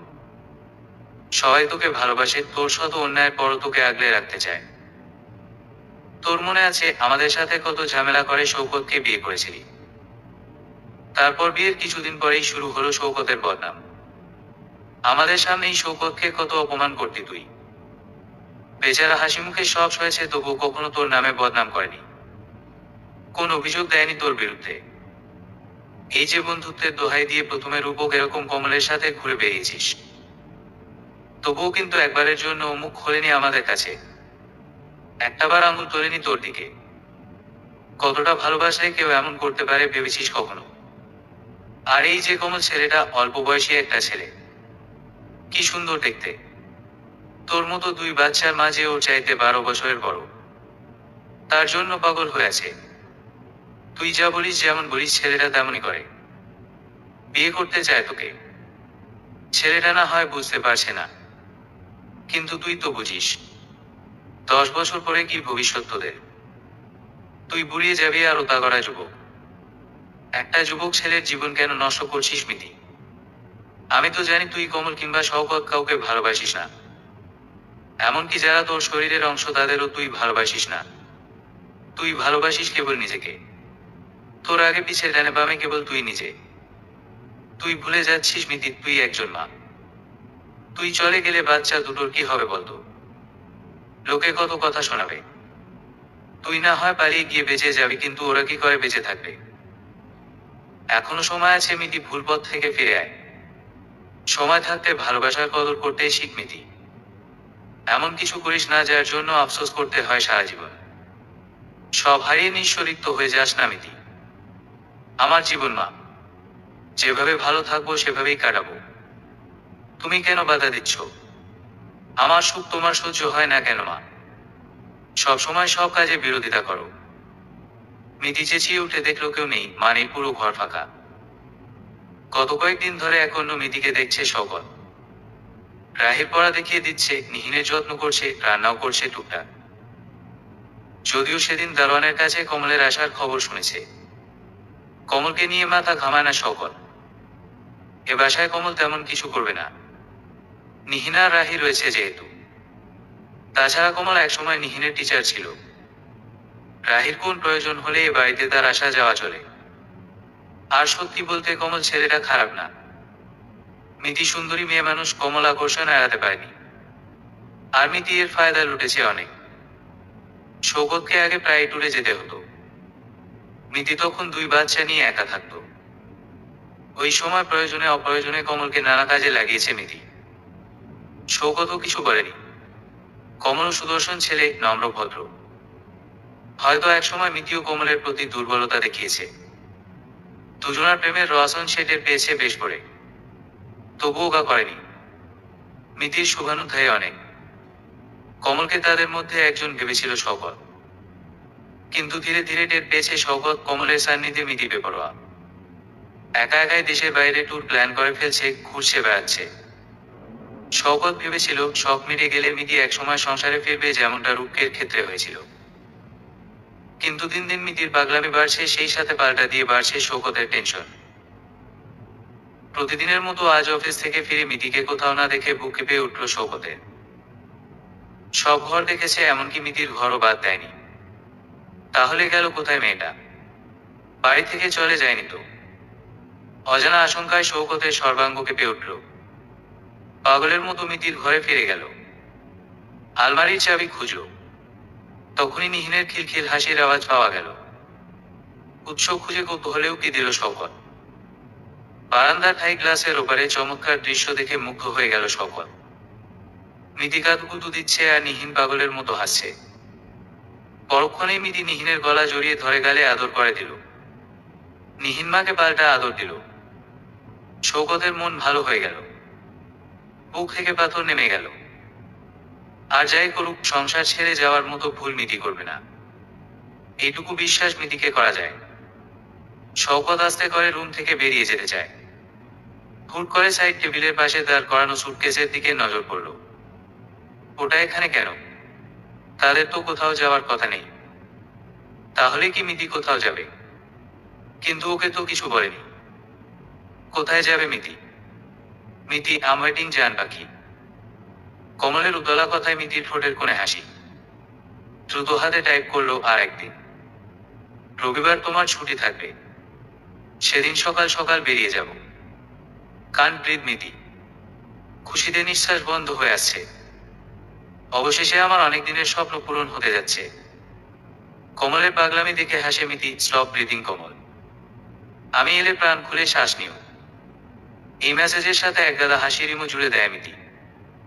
মনে মনে নিজেকে তৈরি করছে, ছেলে দুটোর সাথে কথা বলতে হবে। ওদেরকে এমনভাবে বোঝাতে হবে যাতে মিতির যাওয়া নিয়ে সমস্যা না করে। শওকতের সাথে আর কথা বলার চেষ্টা করবে না ভেবেছে। পরে ডিভোর্স নোটিশ পাঠিয়ে দেবে, শওকত মানা করবে না জানে। এটাও ভালো মতো জানে শওকত কিছু না বললেও সমস্যা হবে ছেলেদের নিয়ে। ওদের কথা ভেবেই কমলকে বলে রেখেছে ঢাকায় থাকা যাবে না তাদের। কমলের বাসার ঠিকানা শওকত জানে। বাচ্চারা মায়ের জন্য কাঁদবে, তা দেখে শওকত ওকে খোঁজার চেষ্টা করবে। সবচেয়ে ভালো হয় দেশেই না থাকলে। কমল বলেছে ইন্ডিয়া যাওয়ার কথা, তবে 2-1 দিন সময় লাগবে। ততদিন না হয় কক্সবাজার বা সিলেট থাকবে। এর মধ্যে বাসা ফাঁকা করে ফেলবে যাতে শওকত তাদের খুঁজে না পায়। বিকেলে নাস্তা খাওয়ার উসিলায় ছেলেদের সাথে গল্প করতে বসল মিতি। রাহিনীহীন, মা যদি কিছুদিনের জন্য বাইরে বেড়াতে যায় তাহলে কি তোমরা থাকতে পারবে? পারবো, মায়ের আগে তো দেখেছি, কিন্তু কষ্ট হয় আমাদের। বাসায় কেউ থাকে না, একা থাকতে ভয় লাগে। তাছাড়া বাবারও কষ্ট হয়, অফিস শিডিউল মেলাতে পারে না। কিছুদিন অপেক্ষা করো না মা, স্কুলে ছুটি হলে আমরা সবাই মিলে বেড়াতে যাব বরং। রাহির কথাগুলো শুনে মিতি কতক্ষণ চুপ করে রইল। নিহিনের মাথায় হাত বুলিয়ে দিল, সবাই একসাথে যেতে পারলে তো ভালোই হতো, কিন্তু মায়ের যাওয়া জরুরি বাবা। 3 দিন মাত্র, 3 দিন পরেই মা ফিরবে। রাহি চুপ থেকে বলে যাও, তবে তোমাকে বললেও তুমি শুনবে না জানি, তাই আমাদের অনুমতি চাওয়ার কোন দরকার নেই। মা সত্যি সত্যি একা বেড়াতে যাবে, তুমি প্লিজ যেও না, তোমাকে ছাড়া থাকতে কষ্ট হয় আমার। চুপ কর নিহিন, তোর কষ্ট বোঝার ক্ষমতা মায়ের নেই। এসব বলে কোন লাভ হবে না। মিতি কিছু বলতে যাচ্ছিল, রাহি ওকে থামিয়ে দিল। কিছু বলার প্রয়োজন নেই মা। বাকি সময় আর একটা কথাও বলল না রাহি। চুপচাপ নিজের নাস্তা শেষ করে উঠে গেল। রাহির কথা একটু খারাপ লাগলেও মিতি আর কথা বাড়ায় না। সন্তানদের জন্য খুব মায়া তার কখনো ছিল না, আর এখন বাকি মায়াটাও কাটিয়ে উঠতে হবে, তাই কথা বাড়ায় না মিতি। আজ শুক্রবার, কাল দিনটাই এ বাড়িতে শেষ দিন হবে তার। রবিবার ভালোভাবে বেরিয়ে যেতে পারলেই বাঁচে, কিন্তু উপরওয়ালার ইচ্ছে বুঝি অন্যরকম। তা না হলে সেদিন রাতে শওকত অ্যাক্সিডেন্ট করে মাথায় প্রচন্ড আঘাত পেয়ে আর পা ভেঙে বাড়ি ফিরত না। দুজন অচেনা মানুষ শওকতকে সাথে করে এনেছে বাসায়। শওকতের অবস্থা দেখে মিতির মুখ থেকে চিৎকার বেরিয়ে এলো। মাথা জুড়ে ব্যান্ডেজ, মুখে রক্ত লেগে আছে, বাম পা ফ্র্যাকচার। কোন রকমের সোফায় বসলো শওকত। মিতি উৎকণ্ঠা নিয়ে জানতে চাইল কি করে হলো এসব। শওকত অসহায় দৃষ্টি মেলে মিতিকে দেখলো। বলো তো মিতি, কোন পাপের সাজা পাচ্ছি? প্রথমে নিহিন, এখন আমি। আমরা কি এমন কিছু করেছি যে এত কষ্ট পেতে হবে? মিতির মুখেরা নেই, মেজাজ খারাপ হচ্ছিল ওরও। পরশু রাতে সে বাড়ি ছাড়বে আর আজ এই অবস্থা। এসব কি হচ্ছে তার সাথে? মিতির কাছে জবাব না পেয়ে বিরক্ত হয় শওকত। রাহিকে একটু ডাকো তো, ঘরে যাই, একা উঠতে পারবো না। মিতি আমতা আমতা করে। অনেক রাত হয়েছে শওকত, রাহি হয়তো ঘুমিয়েছে। আমি নিয়ে যাচ্ছি তোমাকে। তোমার ফেভার আমার চাই না মিতি, তোমার পাপের কারণেই আমরা ভুগছি, এটা বুঝতে পারছো তো? যাও, রাহিকে ডেকে আনো।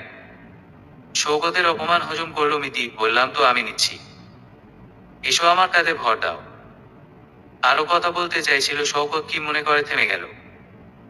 মিতির কাঁধে ভর দিয়ে বহুকোষে রুমে এসে বসলো। ঘরে পড়া গেঞ্জি আর পাজামা চেয়ে নিল মিতির কাছে। মিতি সাহায্য করতে চাইলেও না করলো। অনেক চেষ্টা করে গেঞ্জি পরতে পারলেও প্যান্ট খোলার কোন উপায় নেই। শেষমেশ মিতিকে ডেকে কেচি দিয়ে প্যান্ট কেটে ফেলল শওকত। এমনিতেও ব্যান্ডেজ করা পা থেকে প্যান্ট খোলা যেত না। অনেক কষ্টে প্যান্ট খুলে ঢোলা প্যান্ট পরল। মিতি খাবার নিয়ে এলো নিজ গরজে। শওকতের ওষুধ খেতে হবে নিশ্চয়ই। শওকত ফুটবল গলায় বলল, কিছু খাবো না মিতি। দেখো ব্যাগের কোথাও হয়তো ওষুধ আছে রাখা, না পেলে ব্যাগটা দাও। ব্যথায় জেগে থাকা কষ্টকর হচ্ছে, ওষুধ খেয়ে ঘুম দেব। শীত লাগছে খুব, মনে হচ্ছে জ্বর আসছে শরীর কাঁপিয়ে। মিতি দনমন করে শওকতের কপালে হাত দিল। সত্যি সত্যি জ্বর এসেছে।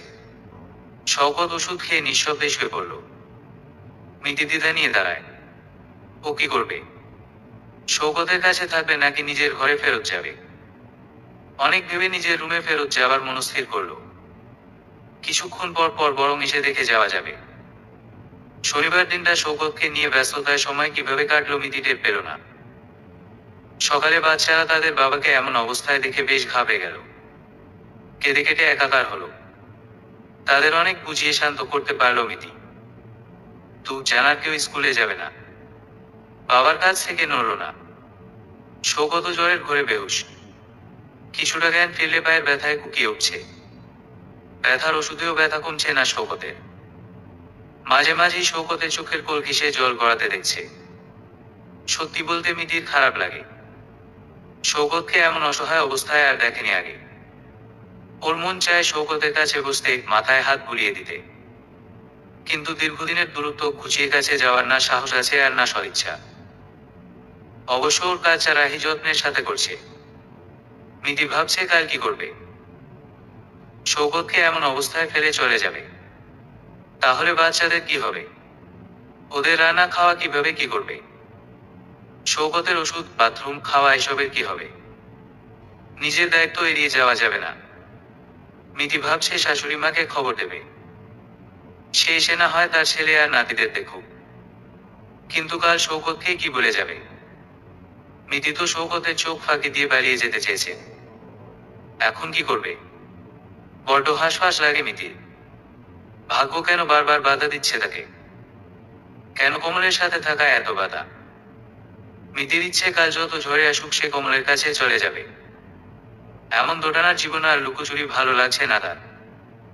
ভেবে ভেবে মেজাজ খারাপ হয় মিতির। ভাবনার মাঝে কমলের মেসেজ এলো, জান পাখি, সারাদিন কোনো খবর নেই তোমার। খুব বিজি নাকি? শেষ দিন বলে খুব ঘরকন্না করছো বুঝি? কালকের প্ল্যান ওকে আছে তো? মেসেজ পড়ে মিতির বুক ধড়ফড় করে। ফিরতি উত্তর লিখতে যেয়ে হাত পাকাবে। এই মুহূর্তে কমলকে কিছুতেই শওকতের অসুস্থতার কথা বলা যাবে না। বললে নির্ঘাত অশান্তি শুরু হবে। এমনিতেই কমল তাকে অবিশ্বাস করে। এখন আবার ভাববে মিতি কাল না যাওয়ার বাহানা করছে। তাছাড়া অনেকদিন ধরে কালকের দিনের প্রস্তুতি নিয়েছে কমল। অনেক স্বপ্ন, আশা আকাঙ্ক্ষার জাল বুনেছে কালকের দিন ঘিরে। এখন কিছু বলা মানে সেসব স্বপ্ন ভেঙে চুরমার করা। মিতি দুপাশে মাথা নাড়ল। কাল কিছুতেই কমলের বিশ্বাস ভঙ্গ করা যাবে না, কিছুতেই না। যে করেই হোক কালে বাড়ি ছাড়তে হবে। সকাল 8টায় ঘুম থেকে উঠে দেখল শওকত আর বাচ্চারা গভীর ঘুমে। মিতি ঝটপট তৈরি হয়ে নিল। এটাই উত্তম সুযোগ বাড়ি থেকে বেরিয়ে যাওয়ার। লাগেজ নিয়ে বেরোবে এমন সময় কলিং বেল বেজে উঠল। মিতি দরজা খুলতেই শওকতের মাকে দেখা গেল। আয় করো কি তোমরা? আধা ঘন্টা ধরে বেল টিপতেছি, কেউ গেট খুলে না।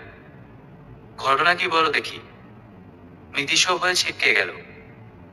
লাগেজটা কোন রকমে ঠেলে ঠুলে চোখের আড়ালে দিল। মিতিরই আড়ষ্টতা শাশুড়ির নজর এড়ায় না। তিনি মিতির দিকে তাকিয়ে অবাক হয়ে জানতে চাইলেন, তুমি কি কোথাও যাইতেছ নাকি? এই সাত সকালে এত সাজগোজ কেন? মিতি তোতলায় 30 সেকেন্ড কেবল কথা খোঁজে। খাবি খেতে খেতে জবাব দিল, নিহিনের স্কুলে যাব আম্মা। কয়েকদিন ধরে ক্লাস করছে না, তাই স্কুল থেকে ডেকেছে। ও তাই কও?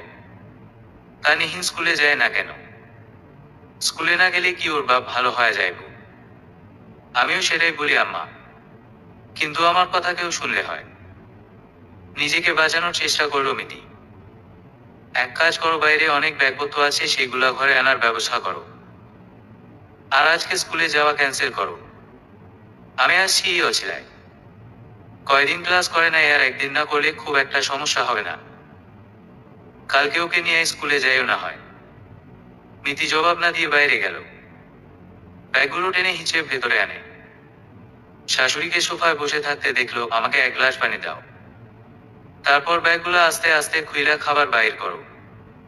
মেলা কিছু আনছি রান্না কইরা। মিতি এক গ্লাস পানি নিয়ে ফিরে এলো। সেটা শাশুড়ির হাতে দিয়ে একে একে ব্যাগ খুলতে শুরু করলো। মনে মনে বিরক্ত হলেও বিরক্তি প্রকাশের সুযোগ নেই। শাশুড়ি শওকতের রুমে ঢুকতেই মিতি চট করে মোবাইল দেখে নিল। কমলের 10টা মিস কল উঠে আছে। মিতি দ্রুত হাতে কমলকে কল ব্যাক করলো। কমল খেকিয়ে উঠল, মিতি কোথায় তুমি? 1 ঘন্টা ধরে দাঁড়িয়ে আছি তোমার বাসার গলির মাথায়, ফোন দিচ্ছি ফোনও ধরছো না। মিতি ফিসফিস করলো, সরি কমল, আমি বের হব তখনই শওকতের মা ঢুকলো। তাকে এভাবে রেখে আসতে পারছি না। মানে কি মিতি? আসতে পারছো না মানে কি?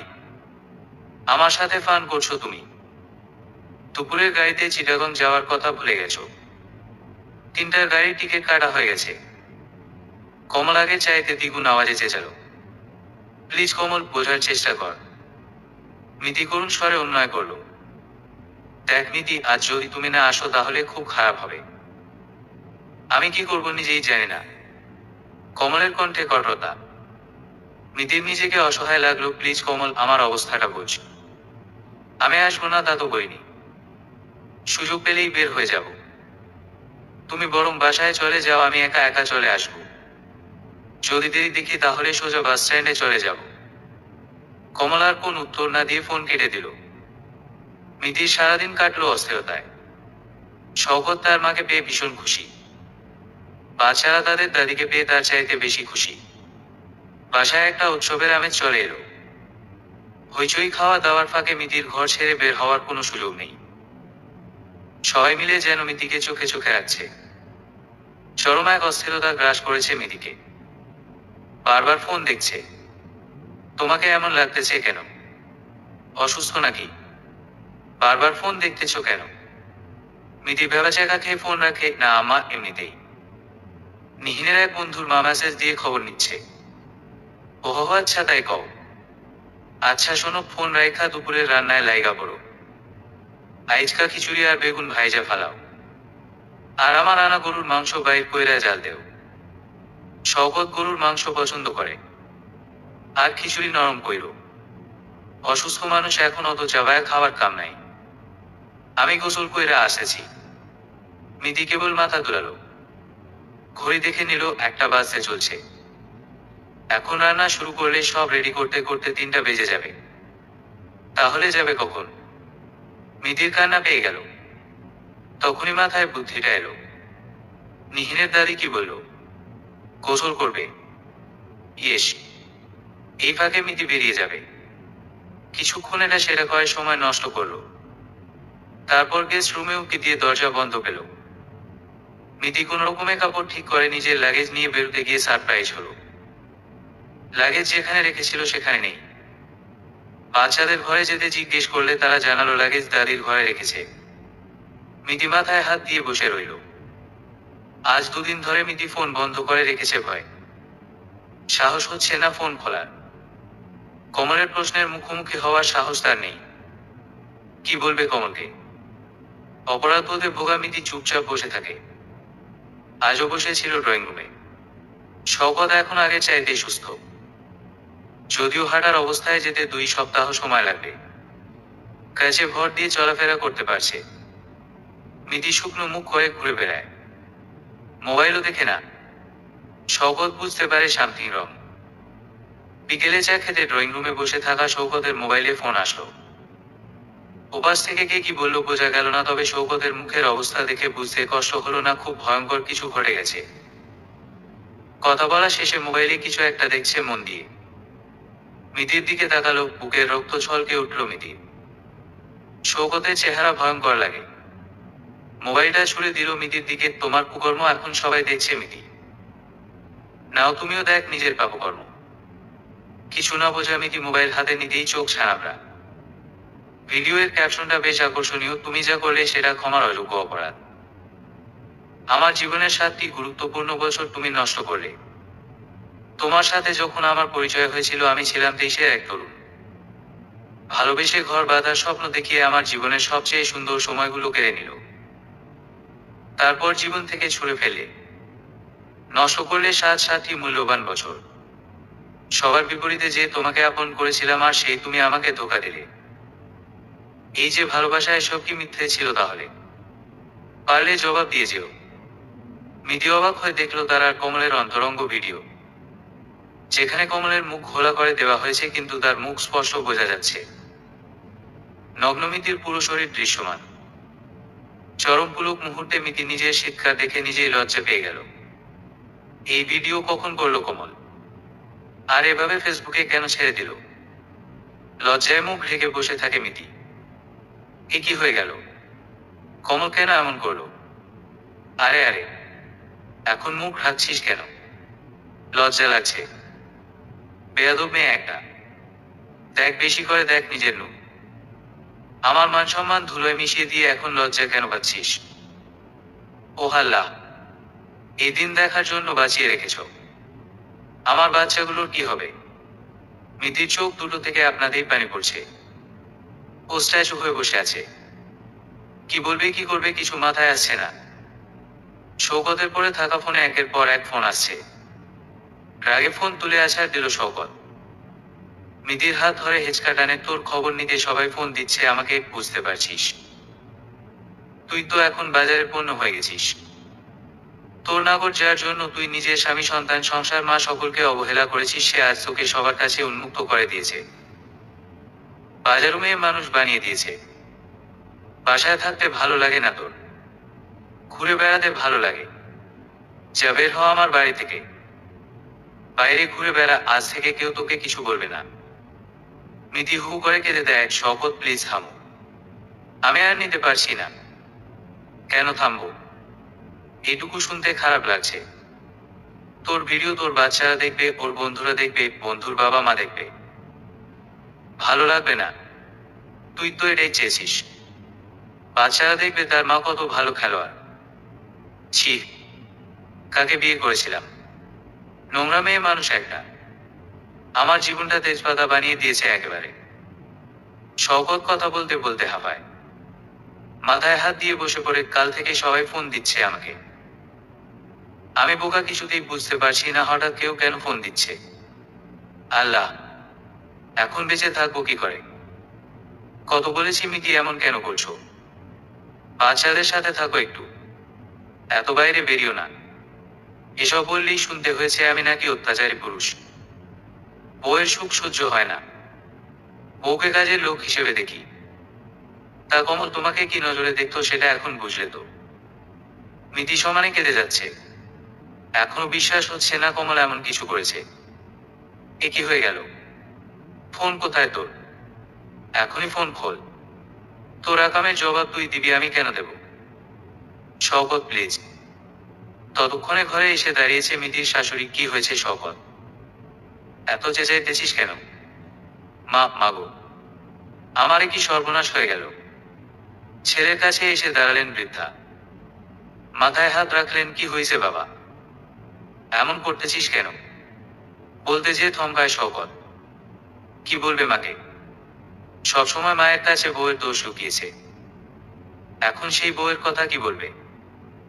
শওকত মাকে জড়িয়ে ধরে ফুপিয়ে কেঁদে উঠল। বৃদ্ধা কি বুঝলেন কে জানে, আর একটা কথাও জানতে চাইলেন না। কয়েকদিনের মধ্যে মিতির ভিডিও এর চর্চা সবার মুখে মুখে। আত্মীয় স্বজনদের মধ্যে মিতিকে নিয়ে এসেছি। শওকত বাচ্চাদের স্কুলে যেতে দিচ্ছে না। মিতির কোন হুঁশ নেই। সে খায় না, গোসল করে না, চুপচাপ ঘরের এক কোণে পড়ে থাকে। কেউ তার খোঁজ নিতে যায় না। আজ শওকত এলো মিতির কাছে। আমরা সবাই বাড়ি চলে যাচ্ছি। মিতি, তুমি কোথায় যাবে যাও, এ বাড়িতে তোমার আর জায়গা হবে না। আমরা কেউ তোমার সাথে যোগাযোগ রাখতে চাই না। মিতি ফ্যাল ফ্যাল করে তাকিয়ে থাকে। আমি কোথায় যাও শওকত? তুমি জাহান্নামে যাও বা অন্য কোথাও, তার আমি কি জানি? আমি শুধু জানি আমরা আর তোমার মুখ দেখতে চাই না, তোমার সাথে যোগাযোগ রাখতে চাই না। রাতের ট্রেন আমাদের, তুমি তার আগে বাসা থেকে বেরিয়ে যাবে। আমার বাচ্চারা, ওদের আমার সাথে নিতে চাই। আমার বাচ্চা। হাসালে মিতি। এই কদিন আগেও তুমি ওদের ফেলে রেখে সারাদিন বাইরে থেকেছো। বাদ দাও, এসব পুরানো কথা বলতে চাই না। রাতের মধ্যে বাড়ি ছাড়বে, এটাই শেষ কথা। মিতিকে কেউ চিনতে চায় না, কেউ পরিচয় দিতে চায় না। কাছের আত্মীয়রা মারতে বাকি রেখেছে, আর দূরের আত্মীয়রা পদে পদে কথার বানে মেরে ফেলছে। যারা একসময় মিতিকে মাথায় তুলে নাচছো, তাদের কাছে আজ সে একচ্ছুতে পরিণত হয়েছে। আত্মীয় স্বজন বন্ধু কারো কাছে আশ্রয় না পেয়ে শেষ পর্যন্ত মিতি পালিয়ে এসেছে গ্রামে, যেখানে কেউ চিনবে না সহজে। এই গ্রামে মিতির বাবার জমি আছে বেশ অনেকখানি। যারা চাষ করে তারা বেশ সমাদর করছে মিতিকে। মিতির লজ্জা লাগে এত সমাদরে। মনে হয় ওরা চেনে না বলে এই সমাদর। চিনলে বাকিদের মতো ওকে ছিছি করত। সেই ভয়ে মিতি পারতপক্ষে ঘর থেকে বেরোয় না। খবর পেয়েছে শওকত বাচ্চাদের নিয়ে কানাডা পাড়ি জমিয়েছে। কমলের সাথে যোগাযোগের চেষ্টা করে, বিফল হয়েছে। কমলের ফোন, ফেসবুক সব বন্ধ। ট্রেস করার উপায় নেই। মিতির বুক চিরে দীর্ঘশ্বাস নামে। আজকাল নিজের সাজানো সংসার আর সন্তানদের জন্য বুক পড়ে মিতির। নিজের দোষে আজ সব হারিয়ে নিঃস্ব। কয়েকবার আত্মহত্যা করতে যেয়ে পারেনি। এতটা সাহস এখনো করতে পারেনি মিতি। মাঝরাতে ঘুম থেকে উঠে খোলা উঠোনে বসে থাকে। চারিদিকে গা ছমছমে অন্ধকারে মিতির ভয় লাগে। কেমন আছিস মিতি? একা একা কেমন কাটছে তোর দিন? মিতি চমকে ওঠে অদূরে মাকে বসে থাকতে দেখে। চকচকে দাঁত বের করে হাসে তার মা। তোকে দেখে ভালো লাগছে মিতি। এটাই তোর জন্য উপযুক্ত জীবন। যে জীবন তুই পেয়েছিলি সেটার উপযুক্ত তুই ছিলি না কোন কালেও। মিতি চুপ করে থাকে। অতীত মনে করে শরমে মাথা নয় আসে তার। চক্রবাত দেখেছিস মিতি? এই পাখিরা নিজের মোহে এতটাই ডুবে থাকে যে অন্য কিছু তার নজরে আসে না। খুব স্বার্থপর পাখি চক্রবাত। তুই ঠিক তাই। নিজের সৌন্দর্য আর স্বার্থের বাইরে জীবনে কখনো কিছু দেখিসনি। যা কিছু জীবনে পেয়েছিলি সেসব পায়ে ঠেলে যে অমর্যাদা করেছি সেটাই তার পরিণাম মিতি। সবাই থাকার পরও একা জীবন কাটানোই তোর নিয়তি। আর কারো জন্য কিছু করতে হবে না তোর। একা একা ভালো থাকতে চেয়েছিলি, সেটাই পেয়েছিস। ঠিক আছে না? আজ থেকে আমিও আর আসবো না তোকে জ্বালাতে। ভালো থাকিস মিতি। মিতির বুকের ভেতর হাহাকার করে ওঠে। মাকে ডাকতে যেয়ে দেখে কেউ নেই। অদ্ভুত শূন্যতা মিতিকে ঘিরে ধরে। চোখের জোরে বুক ভেজে। জমাট আধারে একা বসে থাকে মিতি। মিতি জানে বাকি জীবন এভাবেই কাটবে তার। পালিয়ে পালিয়ে নিঃসঙ্গ একাকী ধুকে ধুকে বাঁচা। মৃত্যুই যে বেঁচে থাকা থেকে মুক্তির একমাত্র পথ। সমাপ্ত।